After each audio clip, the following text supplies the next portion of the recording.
Cette semaine, la radio Sud FM a reçu une des plus grandes stars mondiales. Il est rappeur, compositeur, auteur, producteur. C'est Akon. Il a bossé notamment avec Michael Jackson, avec Lady Gaga, avec David Guetta.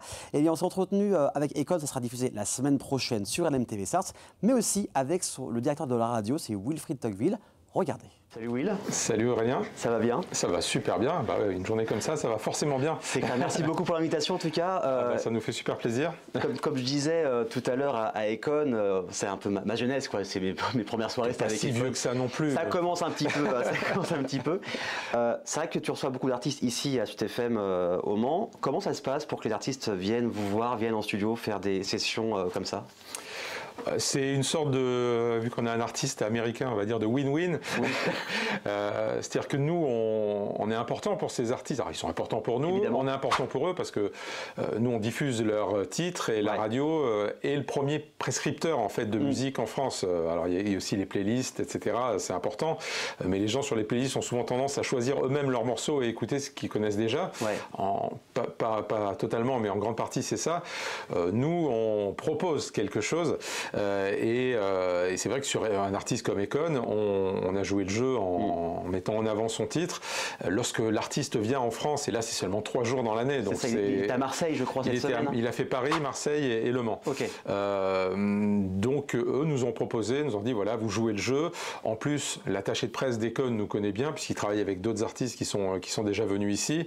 Il ne faut pas qu'il se rate, entre guillemets, sur la venue d'un tel artiste. Donc en étant déjà venu ici, il connaît le studio, il connaît l'acoustique, il sait qu'on est des gens très gentils et très bienveillants et que l'artiste sera bien reçu. Donc pour lui, c'est important aussi de venir en confiance. Ouais. Et donc ça s'est fait comme ça. Donc on nous a proposé Akon. Évidemment, on ne va pas dire non. Tu m'étonnes. Et donc on est flatté voilà, de le recevoir et comme on reçoit assez régulièrement des artistes. Toi, Akon, qu'est-ce que ça signifie pour toi, cet artiste-là? Bah, ça signifie le fait que je suis vieux aussi, oui, mais plus vieux que toi. Non, mais c'est évidemment plein de souvenirs. Après, moi, je vois surtout l'impact que ça a sur nos auditeurs. Moi, je suis programmateur musical de profession, donc je suis tout à fait capable de ne pas exposer des titres que j'adore si je sais que le public de la radio ne les aime pas, et vice-versa. Là, il se trouve que j'aime l'artiste et les auditeurs aussi. Donc, c'est franchement, Akon, c'est à peu près 40 millions, je crois, d'albums vendus dans le monde, des Grammy Awards, des nominations aux Grammy Awards. Pendant 10 ans, c'était tube sur tube. Lui, et pas que lui d'ailleurs, lui avec des featuring, avec David Guetta, avec Dr. Dre, avec Snoop Dogg, avec j'en passe. Donc on parle là quand même d'un gros artiste international. Ça nous était jamais arrivé. On a reçu Mika ici dans les studios, très important aussi, mais évidemment. Pas quelque chose qui arrive tous les jours. Donc moi, évidemment, je suis flatté à titre personnel de le recevoir. Je suis surtout flatté pour la radio que eux considèrent que voilà, on est une radio qui est importante pour eux. Donc non, c'est vraiment que du bonheur tout ça. Merci beaucoup, Will. Bah, merci à toi. Avec grand plaisir. Et là, on va découvrir bien sûr le show cet après-midi. Merci beaucoup. Merci Aurélien. Yeah, check it out, man. This is your boy Akon, and right now you're watching South Throughout the Web on LMTV South. Keep it locked. Merci aussi à toute l'équipe d'Akon qui a joué le jeu de faire un petit message pour LMTV Stars. Merci beaucoup à Wilfried et également à toute l'équipe de Sweet FM. Et on va parler de bonne bouffe et c'est maintenant.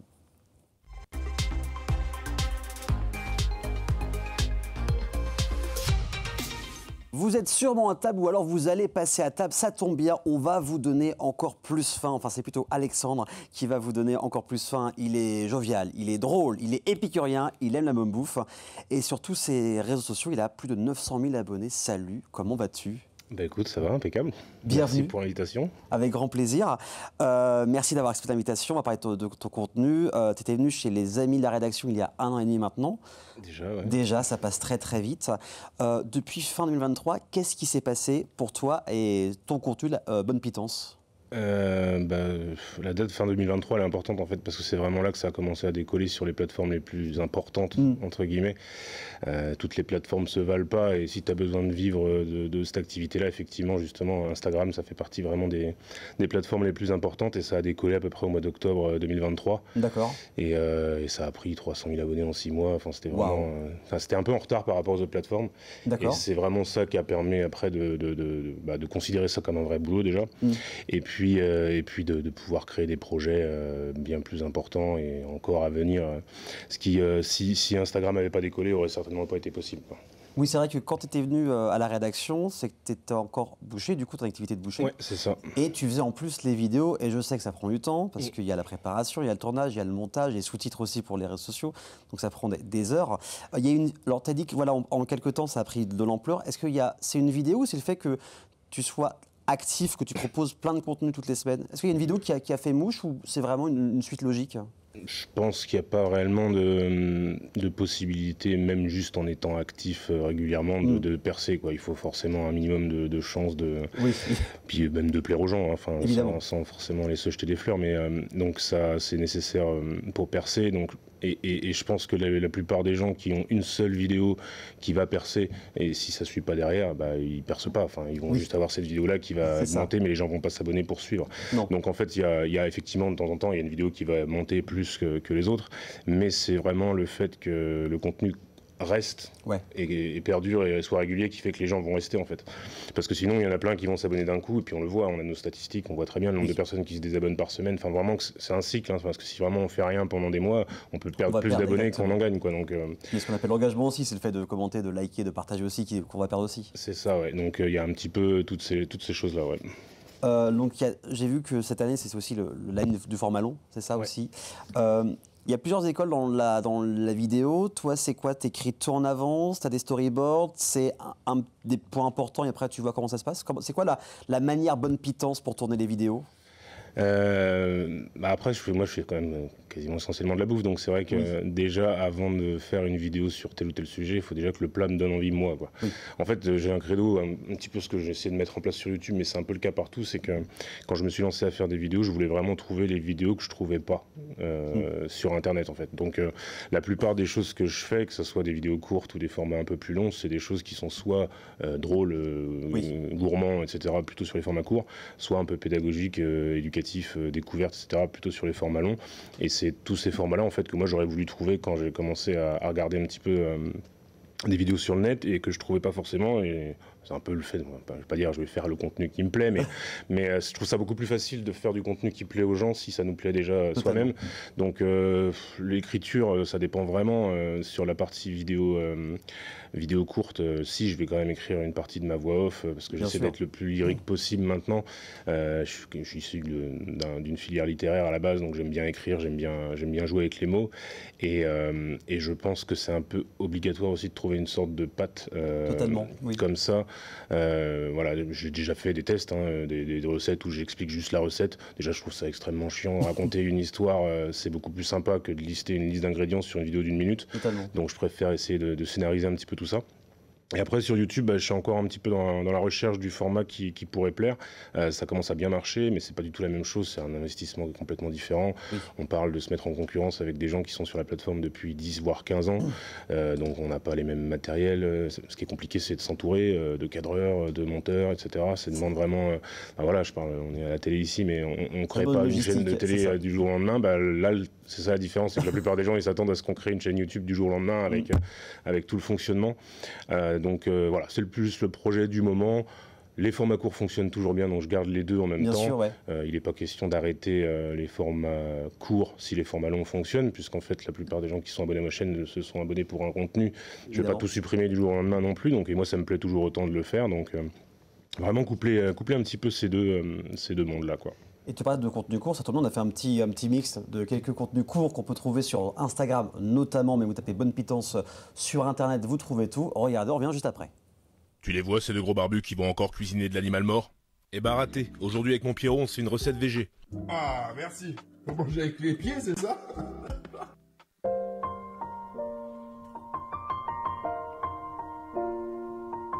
Fini les rôtis, les poulardes, les saucisses, les pâtés de cerf. En 2025, on cuisine du végétal. Ce plat, du coup, on va pas l'appeler butter chicken parce qu'il n'y a pas de chicken. On va pas l'appeler non plus butter mushroom parce que vous allez me dire que c'est de l'anglais. Du coup, on va l'appeler beurre champignon. Comme ça, tout le monde est ravi. Buena bella, la la la la la. Regarde ça, moi je suis un rectifié. L'élégance constitue l'une des spécificités de la culture française, qu'elle se manifeste dans l'art vestimentaire ou dans la gastronomie. Salut ma couillasse, qu'est-ce qu'on bouffe? Magret de canard flambé à la poire, purée chorizo truffé, sauce poire roquefort, champignons et poires cuits dans la graisse de canard, petites carottes et choux de Bruxelles glacés sur son lit de fleurs de montagne. On a pris tous les ingrédients qui nous faisaient envie, on a décidé de les jeter dans une assiette. On balancerait pas un peu d'alcool dans cette purée? Je disais donc, tu n'oublies pas de quadriller ton magret de canard avant de préparer tes petits légumes. On les flamberait pas ces petites carottes là? Ton sucre. AOP, IGP, STG, AB, label rouge. Non, c'est pas les nouvelles filières du baccalauréat 2025, mais bien des signes officiels de la qualité et de l'origine. T'es souvent perdu quand tu fais tes courses? Pour toi, ces trucs, c'est la même chose que le pot de ketchup qui a été élu produit de l'année? Pourtant, ça n'a rien à voir. En fait, chacun de ces signes défend soit des qualités de produits, soit la garantie d'une recette traditionnelle, Soit une origine géographique. soit un meilleur respect de l'environnement. Parfois même les 5. Quand on parle de tous ces signes, la phrase de base, c'est « Il respecte un cahier des charges strict ». Mais ça veut dire quoi? Et bon appétit si vous passez à table. Donc bonne pitance partout sur Internet. Tu revois des fois tes anciennes vidéos ou dès que c'est fait, hop. Ouais, si, bah forcément. Après, moi, j'ai pas forcément de problème. Oui. Ça ne peut être gênant des fois de regarder ces vidéos. La plupart disent ouais, non, je regarde pas mes vidéos. Moi, j'aime bien. Oui, bah voilà, c'est ta production. Si hein. je les ai faites et que je les déteste, c'est un peu ridicule. Donc, sans forcément avoir un melon démesuré, je trouve ça important déjà de regarder ce qu'on a fait pour évoluer Totalement. et puis d'être aussi critique. Clairement, sur les vidéos justement que j'ai fait début 2023, des choses comme ça, là, j'en ai pas forcément honte, mais bon, ça, c'est pas du tout le contenu que je voulais mettre en avant aujourd'hui. Là, je pense que ça fait un an et demi que j'arrive à regarder mes vidéos sans forcément avoir de honte, puisque j'ai pas envie de voir une évolution technique cinématographique dans mes vidéos format court de toute façon. Donc techniquement, les vidéos évoluent pas trop en fait. Oui. On reste sur un montage qui est relativement similaire. Il faut que ça reste amateuriste sur ce genre de format. Et c'est ce qui, je pense, plaît aussi à la communauté. Ce qui change pas mal aujourd'hui, c'est qu'il y en a beaucoup qui ont tendance à trop professionnaliser cette activité-là et rendre le côté un peu inaccessible, alors qu'en fait, il y a quand même aussi des gens qui recherchent ce côté proximité avec le créateur de contenu, l'influenceur. Vulgarisation aussi, j'imagine aussi. C'est ça, ouais. Et vraiment, le fait de se dire, moi, j'aime bien essayer de venir quand même avec... pour avoir un minimum de légitimité, de venir quand même avec une crédibilité technique sur la partie bouchère, Oui. ce que je n'ai pas sur la partie cuisine, puisque je suis autodidacte et que je suis plus passionné qu'autre chose. Mais comme j'ai fait une reconversion 3 ans en boucherie, je peux me permettre quand même de venir avec une partie technique sur certains sujets qui me permet de légitimiser un petit peu de technique, de pas être juste là pour faire le con et puis Oui, pour faire de la cuisine, puisque sinon un peu tout le monde peut le faire, quoi. Et ça, c'est ce que j'aime plus apporter sur YouTube, avec des tutos un peu plus techniques, des choses comme ça qu'on pourrait apporter dans la cuisine de chaque personne, avec encore une fois la prétention de ne pas être le meilleur des bouchers. On ne devient pas le meilleur boucher en 3 ans et j'en ai totalement conscience. Mais par contre, c'est des tutos que je trouve importants parce qu'en fait, contrairement à la cuisine, aujourd'hui on peut devenir cuisinier quasiment en regardant soit des bouquins de cuisine, soit en allant sur Internet. Je connais même des gens qui ont réellement été en cuisine sans jamais avoir passé de diplôme, quoi. Je dis pas que c'est facile, mais c'est faisable. Bien sûr. Parce que les données sont là, on peut tout apprendre. Moi, j'ai un bouquin de cuisine gros comme ça qui explique absolument toutes les bases. On peut avoir les bouquins de CAP, etc. La boucherie, c'est pas possible. Enfin, on va pas désosser un bœuf dans sa cuisine. On va pas. Moi, je m'entraînais quand j'ai commencé à faire ma reconversion avec du poulet. Mais bon, un poulet, c'est pas du tout un bœuf. Donc, il y a vraiment pas la possibilité d'apprendre à être boucher. Et puis, ils ont jamais rien documenté, en fait. Donc, moi, ce qui m'intéresse, c'est pas d'expliquer à chaque personne comment devenir boucher. Mais il y a pas mal de petites techniques, notamment le ficelage, le désossage simple d'un poulet, le travail des abats, des choses comme ça, qui sont des choses qui, je pense, ont la place dans la cuisine de monsieur et madame tout le monde et qui sont pas enseignées, qui sont pas visibles sur les réseaux, qui sont pas forcément dans des livres non plus. Donc ouais, je pense qu'il faut pas perdre ça, quoi. Oui, ça c'est évident. C'est vrai que tu as de plus en plus d'abonnés. J'ai vu les vues YouTube, pareil, il y en a beaucoup. Est-ce qu'aujourd'hui, il y a des créateurs de contenu ou même des personnalités que tu aimerais avoir dans tes vidéos ?